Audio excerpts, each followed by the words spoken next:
Announcement টিজারে নাম থাকলেও shooting শুরু হওয়ার আগে টগর সিনেমা থেকে বাদ পড়েছেন চিত্রনায়িকা প্রার্থনা ফারদিন দিঘি। তার জায়গায় নেওয়া হয়েছে পূজা চেরিকে।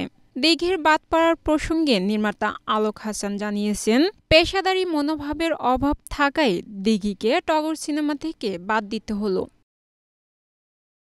অন্যদিকে সিনেমা থেকে বাদ পড়ায় শিল্পী সমিতিতে অভিযোগ জানানোর পাশাপাশি মানহানির মামলা করবেন দিঘি। তার অভিযোগ, টগর সিনেমা থেকে তাকে বাদ দেওয়ার কোনো যুক্তিসঙ্গত কারণ দেখাতে পারেনি। তার এই মন্তব্য ভালোভাবে নেয়নি টগর সিনেমার প্রযোজনা ও প্রতিষ্ঠানটি।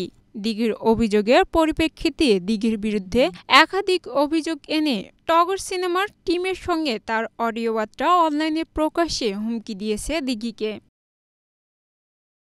পাশাপাশি প্রযোজনা আরও জানায়, আর্টিস্টরা যদি কাজে কমিটেড না থাকেন তাহলে প্রযোজনা ও প্রতিষ্ঠান যে কোনো সিদ্ধান্ত নেওয়ার ক্ষমতা রাখে। আমরা তো শুধু অ্যানাউন্সমেন্ট টিজার শুট করেছি। বিশ্বব্যাপী সিনেমার মূল শুটিংয়ের পর কাস্টিং পরিবর্তনের অসংখ্য নজর রয়েছে।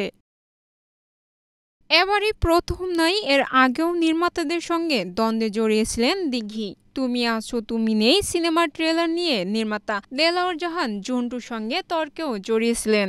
এরপর নির্মাতা রায়হান রাফি সুড়ঙ্গ সিনেমা থেকে বাদ পড়ায় একই কাণ্ড ঘটিয়েছিলেন দিঘি। Sagarika Akter, Asian television.